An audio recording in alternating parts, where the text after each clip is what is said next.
हालांकि पूरे हफ्ते गोल्ड का मार्केट एक दायरे में ही घूमता रहा, लेकिन हफ्ते के आखिर आते आते एक बड़ा एक्शन गोल्ड में दिखा। गुरुवार की रात को गोल्ड में बड़ी तेजी आई 700 रुपए तक की, और इसने पूरे हफ्ते के एवरेज को ठीक कर दिया। मतलब पूरे हफ्ते में गोल्ड के दाम करीब करीब 2% तक बढ़ गए और 46,700 से बढ़कर 47,800 के आसपास गोल्ड का प्राइस आ गया। तो अब सवाल ये है कि क्या ये मोमेंटम, ये मूड माहौल गोल्ड का अगले हफ्ते भी कंटिन्यू रहेगा? ये सवाल सबसे पहले बीरेन वकील जी मेरा आपसे होगा कि जिस तरह से डॉलर कमजोर हुआ है, बॉन्ड यील्ड में गिरावट आई है, क्या आपको लगता है कि ऐसे में नेक्स्ट वीक भी गोल्ड के लिए अच्छा हफ्ता रहने वाला है? क्या कहेंगे आप? नेक्स्ट वीक भी मुझे अच्छा लग रहा है। सेटअप इसका अच्छा है, क्योंकि रुपी स्ट्रांग होने के बावजूद भी कॉमेक्स मार्केट लंबे समय के बाद 1800 का स्तर पार करने में सफल रहा। ये काफी क्रूशियल रेजिस्टेंस था। अगर 2 दिन हम इसको 1793 के ऊपर देखते तो अगला जो रेजिस्टेंस हो 1826 आएगा, फिर 1848 तक जाएगा।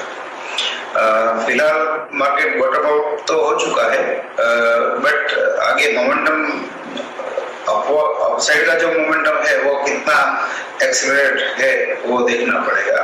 ब्रॉडली स्पीकिंग मुझे ऐसा लग रहा है कि ये मार्केट में अभी भी स्टीम यानी अभी भी काफी गुंजाइश बची है।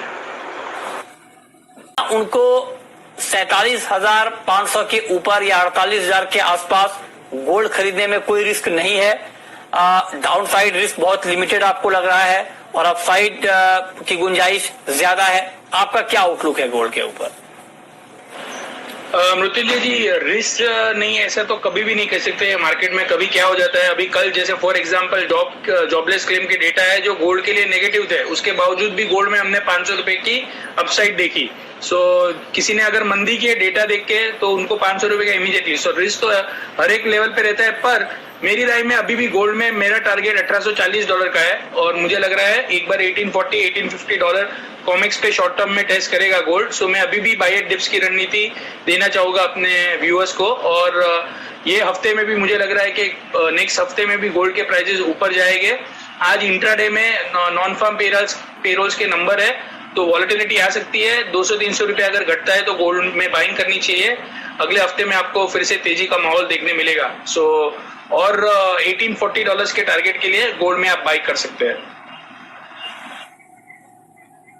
नहीं, $1840 तो सर अंतरराष्ट्रीय बाजार का प्राइस हो गया। यहाँ का प्राइस बताइए, यहाँ पर क्या टारगेट है आपका? It will lead to another 1.5% upside considering आधा % रुपी भी अगर स्ट्रांग होता है। मेरी राय में अगर इंडियन मार्केट के पॉइंट ऑफ व्यू से आप देखेंगे तो मौजूदा स्तर से और भी आपको 600 रुपए की अपसाइड और गोल्ड में देखने मिल सकती है। आपका क्या व्यू है? क्योंकि जो फंडामेंटल हैं गोल्ड के वो सपोर्टिव तो हैं, क्योंकि डॉलर वीक हो रहा है, बॉन्ड यील्ड में कमी आ रही है, लेकिन दूसरी तरफ फिजिकल डिमांड को लेकर चिंता अभी भी है गोल्ड में। तो ओवरऑल आपके हिसाब से सेंटीमेंट कैसा रहने वाला है गोल्ड का? और अगर कोई थोड़ा और लंबा नजरिया रखे, ये तो अगले हफ्ते की हमने बात की, लेकिन मान लीजिए 2-3 महीने का नजरिया हो या 4 महीने का नजरिया हो, तो क्या 50,000 का टारगेट भी ध्यान में रखना चाहिए क्या? गुड इवनिंग मृत्युंजय, यस, आपने एक अच्छी बात कही कि फिजिकल डिमांड और इन्वेस्टमेंट डिमांड दोनों साइड से अभी भी कोई एक मेजर फिजिकल डिमांड तो बहुत वीक है।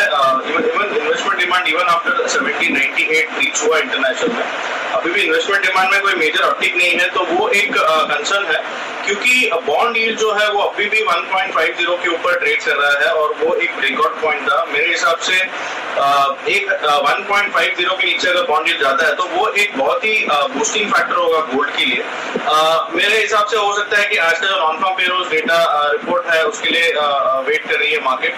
और अगर नॉन फार्म पेरोल्स रिपोर्ट आज पॉजिटिव आता है फॉर द इकोनॉमी, तो हो सकता है कि गोल्ड में फिर से एक थोड़ा सा sideways to range bound move हो जाए और फिर से एक बार गोल्ड 1800 के नीचे आ जाए।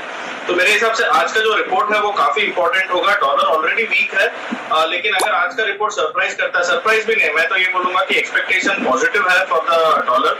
अगर पॉजिटिव आता है तो फिर हम पॉसिबिलिटी है कि गोल्ड में एक छोटा सा करेक्शन देख सकते हैं, क्योंकि गोल्ड अभी 1816 1820 का जो रेजिस्टेंस है उसके आसपास है। और अगर इंडियन मार्केट्स की बात करें तो इंडियन मार्केट्स में 47,700 से 47,800 का एक रेजिस्टेंस जोन है। अगर वो निकल जाता है तो नेक्स्ट टारगेट जो मेरा होगा वो 48,400 का होगा, जो पिछले बार 2 बार वहां पर जाके प्राइसेस नीचे आए थे। तो आई थिंक वो एक inverse head and shoulder breakout है। अगर वो निकल जाता है तो देन 50,000 जो आप बोल रहे हैं that is a very good possibility. हो सकता है कि एक महीने में 15,000 आ जाए। तो मेरे हिसाब से आज का रिपोर्ट काफी इंपॉर्टेंट होगा। मैं भी बायर्स थोड़ा सा बाई साइड में ही हूँ, क्योंकि मार्केट एक नीचे की तरफ सपोर्ट लेकर अभी एक बुलिश मोमेंटम दिखा रहा है, लेकिन अभी भी मुझे लगता है कि पॉसिबिलिटी एक छोटा मोटा करेक्शन का है। तो डिप्स में बाइंग कर सकते हैं वीकली के पर्सपेक्टिव से। आई थिंक 47,200 के आसपास एक अच्छा बाइंग लेवल होगा। ऊपर में हम फिर से एक बार 48,000 तक के लेवल्स देख सकते हैं, और 48,400 का बहुत क्रूशियल लेवल है, उसके ऊपर निकल गया तो फिर 50,000 का लेवल भी आ सकता है। स्टॉप लॉस हम मेंटेन कर सकते हैं अराउंड 46,800 का। आज का नॉन फॉर्म पेरोल काफी इंपॉर्टेंट है, उसके लिए वेट कीजिए और उसके बाद थोड़ी देर के बाद पोजीशन। ठीक है रविंद्र जी। हाँ